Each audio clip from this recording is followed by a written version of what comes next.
Welcome to Life Isn't Lived on a Spreadsheet with Ryan Potterack from Potterack Capital Advisory. You have unique values, objectives, fears, life experiences, and biases. Any financial professional who ignores or minimizes the importance of your story may not be able to help you achieve your ideal outcomes or hit your goals. It's time to experience the PCA difference. In this podcast, we help business executives, soon-to-be retirees, and solutions-based individuals overcome the anxiety leading up to their upcoming years. We do this by initiating in-depth discussions about the financial aspects of retirement, like tax planning and asset allocation, alongside, and often overlooked, personal and lifestyle aspects. Join us for this journey where we explore retirement from a contrarian point of view, as Ryan draws from years of experience and qualified guest professionals to help you explore the true purpose of your money in retirement and the impact you want to make in your golden years. Ryan Potterack and Alec Quaid offer investment advice through Private Advisor Group, which is a federally registered investment advisor. The opinions voiced in this podcast are for general information only and are not intended to provide specific advice or recommendations for any individual. To determine which strategies or investments may be suitable for you, consult the appropriate qualified professional prior to making a decision. Private Advisor Group and Potterack Capital Advisory are separate entities. This information is not intended to be a substitute for individualized legal or tax advice. Please consult your legal or tax advisor regarding your specific situation. Hello and welcome to another episode of Life Isn't Lived on a Spreadsheet. I am your host today, Alec Quaid, a certified financial planner and wealth manager with Potterack Capital Advisory. In the past couple episodes that I've hosted, I've gone through what I've called the retirement equation. And the retirement equation is really all the variables that go into someone's retirement income plan. Really, that equation needs to equal greater than or equal to 0 before you leave this earth. That's really all all retirement income planning is making sure that math checks out. And so we've talked about longevity, how long you'll live. That's variable number 1. We've talked about asset allocation, your breakdown in how your investments are structured. That's variable number 2. We've talked about your savings rate. If you're still in the accumulation phase, that's a very important variable. And so we'll sort of wrap up this mini series on the equation with talking about your spending rate and then touching on taxes as well, as that's a very important variable in anyone's retirement plan. But when it comes to spending, how do you plan for how much you're going to spend? Is it really as easy as just, what is my current lifestyle cost? Is it the old adage of, you'll spend about 80% of your pre-retirement income when you retire? I would say it's not that simple, and there is no rule of thumb for that. It is certainly case specific and based on your lifestyle. What do you want to do? Do you want to start taking more trips and become more active in retirement? Lots of people do that. Well, becoming more active in things like traveling or hobbies and things like that may cost more money, and that needs to be accounted for. What about things that may be dropping off your expense list, like paying off the mortgage or paying off other debts, or children, finally leaving the house? Well, that might reduce expenses in retirement. And so there's really no one size fits all rule of thumb, I would say, for spending. For our purposes of planning for spending for clients in retirement, when you're close to retirement, and I would consider close what I call the retirement red zone, which is within 5 years of retiring.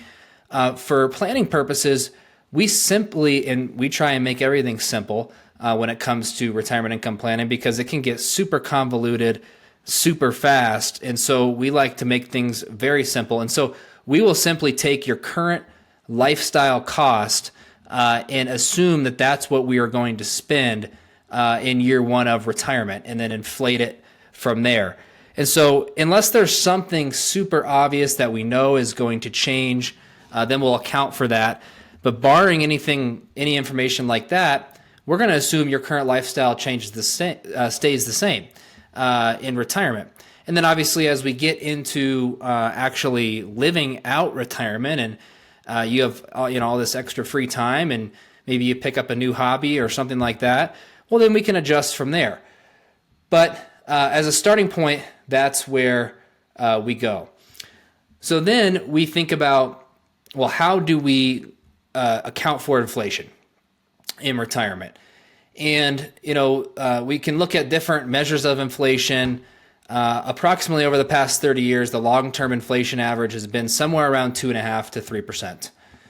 Now, in our planning assumptions, our base assumption for inflation is 2.5%. So when we start in year one of retirement with whatever our spending number is, and by the way, our spending number that we use, we always talk about it net of taxes, right? Because no one ever thinks about how much you spend per month gross of taxes. You think about what hits your checking account and what do you actually spend. So when a client tells us how much they want to spend, we're talking to them about net of tax, and then we will factor in the taxes from there, which is extra cash outflow in retirement on top of your net of tax. So it has to be accounted for over time. But back to inflation. So inflation over the long term, we assume 2.5%. And so whatever our year one retirement spending amount is, the next year it'll be 2.5% higher than that. And so some clients like to assume higher. Not really anybody wants to assume lower than that. But the reason we pick sort of that 30-year average and maybe on the slightly lower end of that 30-year average is because even small changes in your inflation assumption, if we're planning out over 30, maybe even 40 years, it makes a huge impact on your retirement projections. Even going from 2.5% to 3% has a large impact. And so what we don't want to do is over assume inflation, therefore telling the client that they actually can't spend as much as they can. And then what ends up happening possibly is the client leaves too much money on the table at the end. So we feel very comfortable with a 2.5% inflation rate, also considering that I've talked about in previous episodes that we use a conservative rate of return assumption, and that's 6%. So both, we would say of those variables are on the, conservative end. And when you combine those two in your projections over the long run, we feel it's a very appropriate way to conservatively estimate someone's retirement income plan. So 2.5% is what we use for that. We also later in someone's life, so in their mid 80s and early 90s, we assume that spending drops. And so in their mid 80s, we have someone's spending drop by 10%, and then in the early 90s by another 10%. Now, in some cases, we will replace those costs with certain healthcare costs if we know that there's going to be certain health-related issues that a client needs to pay for. But generally speaking, an 89-year-old isn't going to be spending as much on travel as a 79-year-old and things like that. And so we want to account for a less active lifestyle later on in life, which typically, barring any health care costs, comes with less spending. So we account for that. Now let's talk about spending from a slightly different angle, and that is, well, how much can I spend? If I don't know what I want to spend, or I just want to find out how much I can spend, what is that amount? Well, typically people reference the 4% rule. And the 4% rule states that you can take 4% of your total assets each year and reasonably take 4% from your total asset values each year and never run out of money. And the idea is that you'd basically be living off of your interest earned in your investments and savings and never touching your principal. Therefore, you never run out of money. It's maybe a good back of the napkin exercise to do, but it's really not applicable in today's retirement income planning landscape anymore. First of all, if you're someone who thinks that I should never touch principal of my retirement savings and investments, you need to start to sort of re-engineer that thought. Because what did you save all that money for? Unless you have a specific goal for a certain amount of inheritance that you want to go to kids or charity, then that might make sense.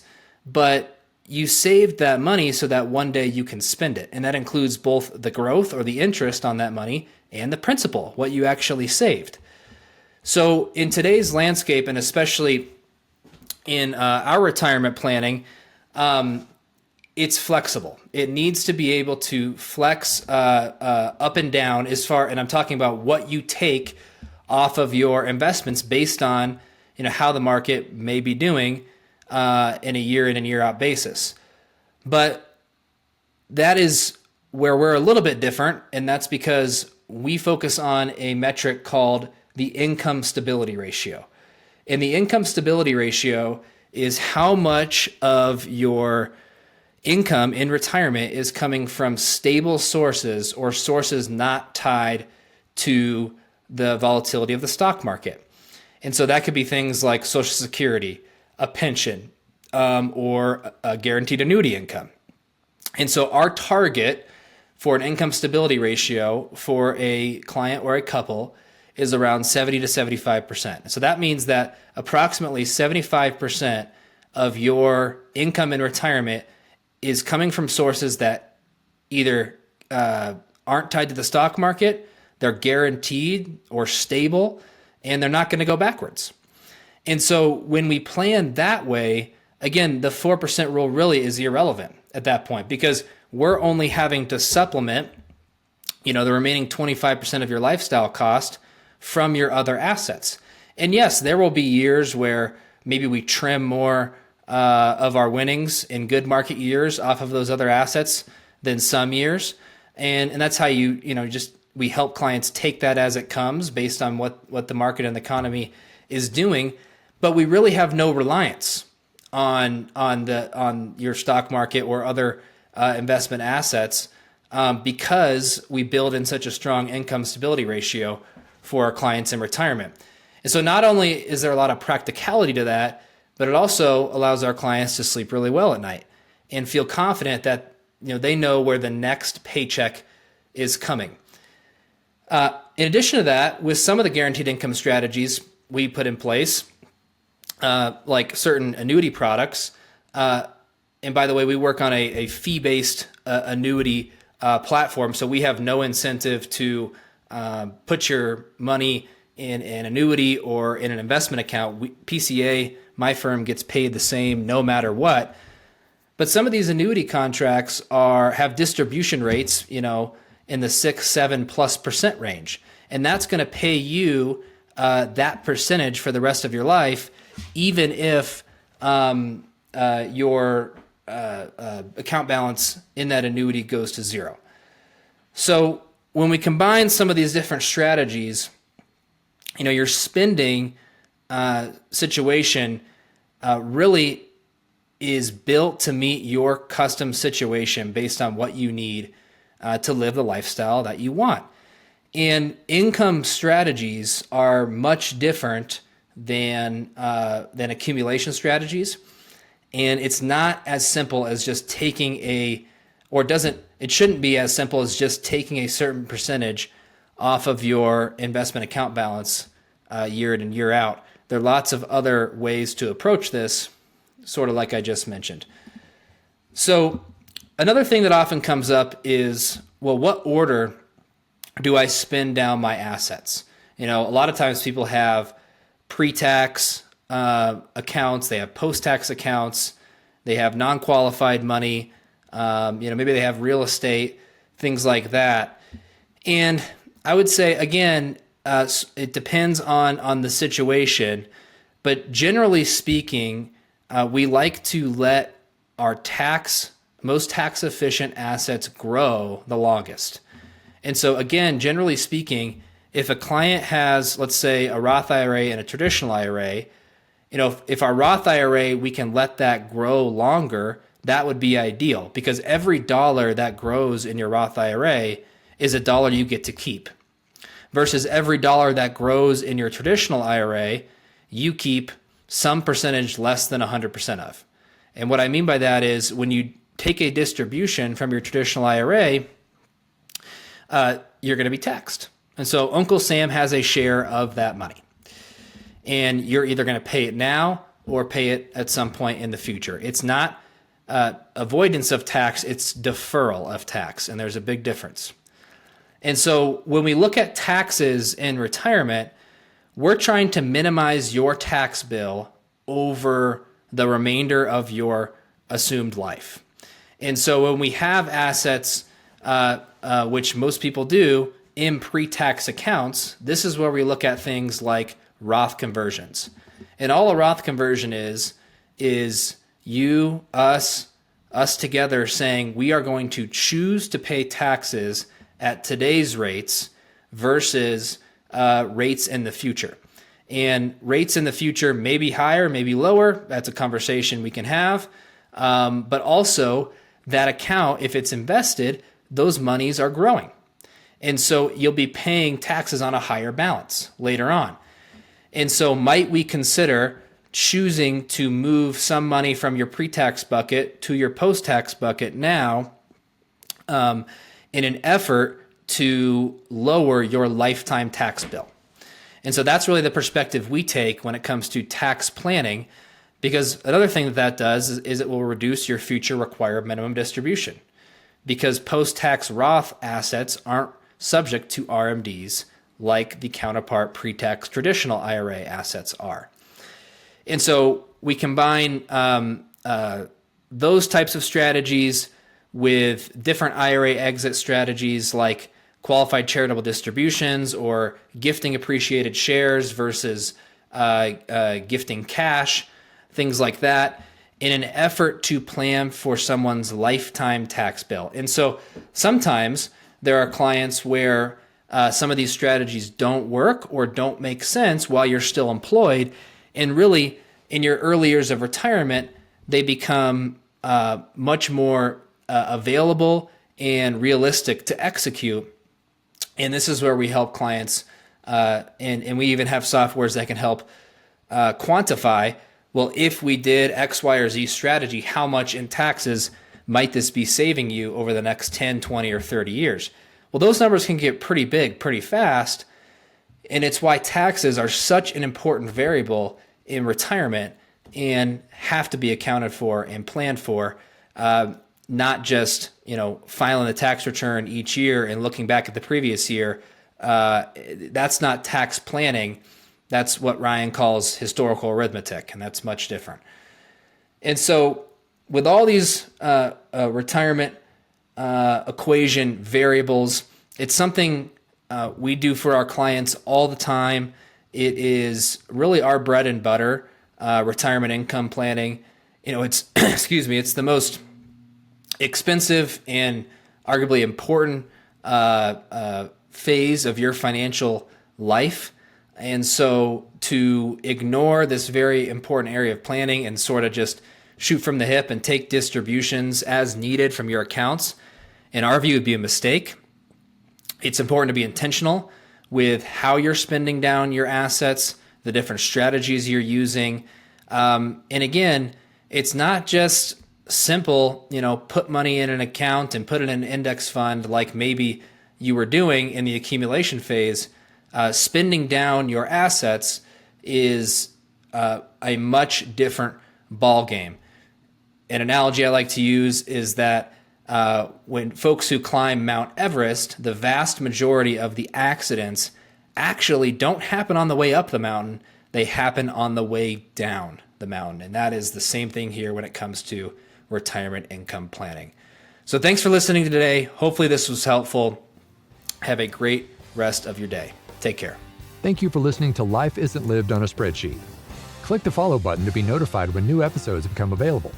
To ask questions about topics covered during the show or get a copy of Making It Count, Life Isn't Lived on a Spreadsheet by Ryan Potterack, visit www.potterack.net or give us a call at 704-366-5776. The information covered and posted represents the views and opinions of the guest and does not necessarily represent the views or opinions of Potterack Capital Advisory. The content has been made available for informational and educational purposes only. The content is not intended to be a substitute for professional investing advice. Always seek the advice of your financial advisor or other qualified financial service provider with any questions you may have regarding your investment planning. Potterack Capital Advisory does not offer legal or tax advice.